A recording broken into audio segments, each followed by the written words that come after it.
ಜನನಿ ಸುದ್ದಿವಾಹಿನಿ ವೀಕ್ಷಕರಿಗೆ ನಮಸ್ಕಾರ. ನಾನು ರಮೇಶ್ ಹೆಗಡೆ ಗುಂಡುಮನೆ. ಮೊದಲಿಗೆ ಮುನ್ನೋಟ. ವಂಶವಾಹಿನಿ ಸರಣಿ ತಾಳಮದ್ದಲೆ ಕುರಿತು ಎಂಎಲ್ ಭಟ್ ಮಾತು. ಪ್ರಯೋಗಶೀಲತೆಗೆ ಶ್ಲಾಘನೆ. ಅಭ್ಯುದಯದಲ್ಲಿ ಯಕ್ಷವಾದ್ಯ ವೈಭವ ಹಾಗೆ ಸುಮ್ಮನೆ. ನೇರವಾಗಿ ಮನಸ್ಸಿಗೆ ಮುಟ್ಟುವ ಮತ್ತು ಅತ್ಯಂತ ಸರಳವಾಗಿ ಅರ್ಥವಾಗುವ ಕಲಾ ಪ್ರದರ್ಶನಗಳು ಪ್ರೇಕ್ಷಕರನ್ನು ಹೆಚ್ಚು ಮಾಡುವ ಶಕ್ತಿ ಹೊಂದಿದೆ. ಅಂತಹ ಕಾರ್ಯವನ್ನು ವಂಶವಾಹಿನಿ ಸಾಗರದಲ್ಲಿ ಮಾಡುತ್ತಿರುವುದು ಶ್ಲಾಘನೀಯ ಎಂದು ಯಕ್ಷ ವಿಮರ್ಶಕರಾದ ಎಂಎಲ್ ಭಟ್ ಅವರು ಹೇಳಿದರು. ಇಲ್ಲಿನ ಶ್ರೀನಗರದ ನೃತ್ಯ ಭಾಸ್ಕರ ಸಭಾಂಗಣದಲ್ಲಿ ಶ್ರೀ ರಾಜರಾಜೇಶ್ವರಿ ಕೃಪಾಪೋಷಿತ ವಂಶವಾಹಿನಿ ಯಕ್ಷಮೇಳ ಗುಂಡುಮನೆ ಅವರು ಏರ್ಪಡಿಸಿರುವ ವಿಜಯ ಶೀರ್ಷಿಕೆಯ ಸರಣಿ ತಾಳಮದ್ದಲೆ ಕೃಷ್ಣ ವಿಜಯ ಕಾರ್ಯಕ್ರಮದಲ್ಲಿ ಅವರು ಮಾತನಾಡುತ್ತಿದ್ದರು. ಯಕ್ಷಗಾನಾಸಕ್ತರನ್ನು ಸೆಳೆಯುವ ಜೊತೆಗೆ ಪುರಾಣದಲ್ಲಿಯ ಗಮನ ಸೆಳೆಯುವ ಸಂಗತಿಗಳ ಮೇಲೆ ಬೆಳಕು ಚೆಲ್ಲುವ ಪ್ರಸಂಗಗಳನ್ನು ನೀಡುತ್ತಿರುವುದು ಸಂತಸ ಸಂಗತಿ ಎಂದು ಅವರು ಅಭಿಪ್ರಾಯ ವ್ಯಕ್ತಪಡಿಸಿದರು. ನಿವೃತ್ತ ಉಪನ್ಯಾಸಕ ಮಹಾಬಲಿಗಿರಿ ಅವರು ಮಾತನಾಡಿ, ಸ್ಥಳೀಯ ಕಲಾವಿದರ ಮೂಲಕವೇ ನಿರಂತರ ಈ ರೀತಿಯ ಪ್ರಯೋಗವನ್ನು ಯಶಸ್ವಿಗೊಳಿಸುತ್ತಿರುವುದು ಉತ್ತಮವಾದ ಕಾರ್ಯ ಎಂದರು. ಅನಿತಾ ರವಿಶಂಕರ್ ಭಟ್ ಮತ್ತಿತರರು ಈ ಸಂದರ್ಭ ಹಾಜರಿದ್ದರು.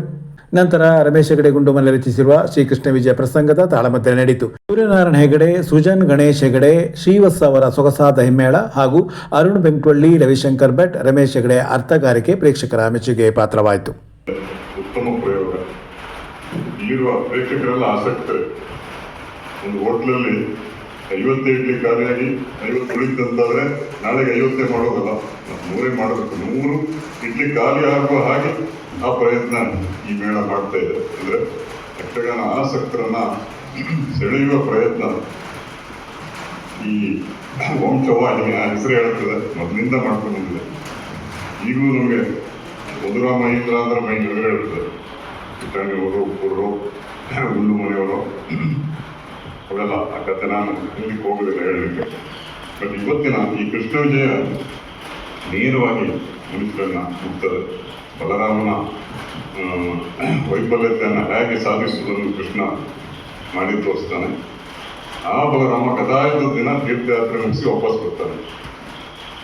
ಆ ಇಡೀ ಮಹಾಭಾರತ ಯುದ್ಧ ಕಾಲದಲ್ಲಿ ಬಲರಾಮ ಇರೋದಿಲ್ಲ. ಆ ಕಥೆಯ ಪ್ರಾರಂಭದ ಒಂದು ಅಂಶವನ್ನು ಚೆನ್ನಾಗಿ ತೋರಿಸಿದ್ದಾರೆ ಅರ್ಥಧಾರಿಗಳು. ಭಾಗವತಿಗೆ ಎಲ್ಲರೂ ನಮ್ಮ ಪುನಃ ಯಾರು ಅಂತ ಹೇಳುವುದಿಲ್ಲ.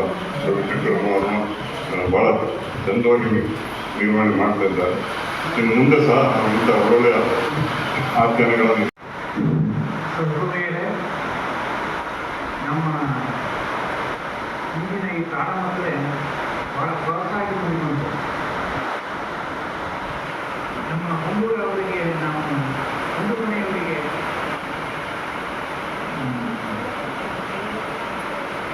ಕೃತಜ್ಞತೆಯನ್ನು ಸಲ್ಲಿಸಬೇಕು. ಯಾಕೆಂದರೆ ಸ್ಥಳೀಯ ಕಲಾವಿದರನ್ನು ಸೇರಿಸಿಕೊಂಡು ಈ ಒಂದು ಪ್ರಯೋಗಗಳನ್ನು ಮಾಡ್ತಾ ಬಂದಿದ್ದಾರೆ. ತಮ್ಮೆಲ್ಲರಿಗೂ ಶುಭವಾಗಲಿ.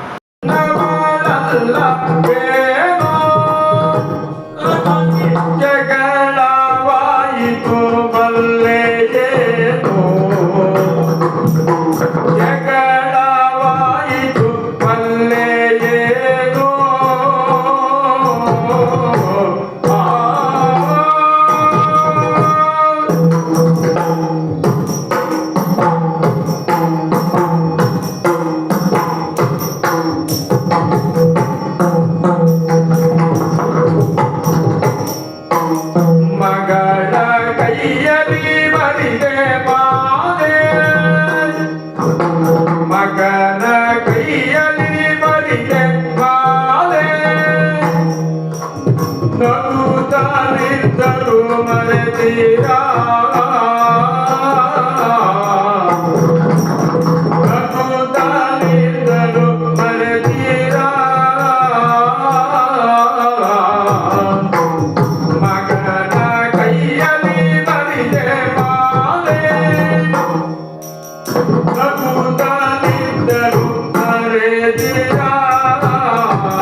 ಕರೆದು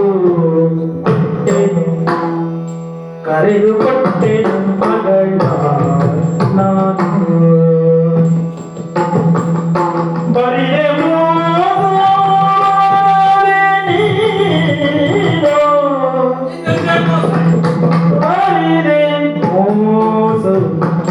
ಬರದೆ ನೀನು ಬರಿದೆ ಬರದೆ ನೀನು ಬರಿದೆ ಬರದೆ ನೀನು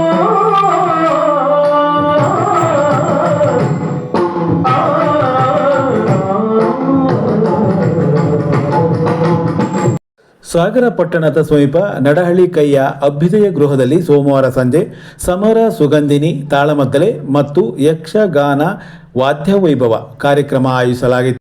ವಿಶೇಷವಾಗಿ ಏರ್ಪಡಿಸಿದ್ದ ಹಿಮ್ಮೇಳ ವಾದ್ಯ ವೈಭವದಲ್ಲಿ ಭಾಗವತಿಗೆಯಲ್ಲಿ ಯುವ ಭಾಗವತ ಸುಜನ್ ಗಣೇಶ್ ಹೆಗಡೆ, ಸೂರ್ಯನಾರಾಯಣ ಹೆಗಡೆ ಹಾಗೂ ಮಂಜುನಾಥ್ ಗುಡ್ಡೆದಿಂಬ, ಗಣೇಶ್ ಮಣಗೋಡು, ಶ್ರೀವತ್ಸ ಮದ್ದಲೆಯಲ್ಲಿ ಹಾಗೂ ಕಿರಣ್ ಭಟ್ ಬಾವಿಗದ್ದೆ ಚಂಡೆಯಲ್ಲಿ ಪಾಲ್ಗೊಂಡಿದ್ದರು. ಇದಕ್ಕೂ ಮುನ್ನ ನಡೆದ ತಾಳಮದ್ದಲೆಯಲ್ಲಿ ಅರುಣ್ ಬೆಂಕ್ಟೊಳ್ಳಿ, ರವಿಶಂಕರ್ ಭಟ್, ರಾಮಮೂರ್ತಿ ಬೆಳೆಯೂರು, ಅಶೋಕ್ ಕುಮಾರ್, ಭಾರತಿ ಅನಂತ್ ಹಾಗೂ ಶರತ್ ಜಾನ್ಕೈ ಇದ್ದರು.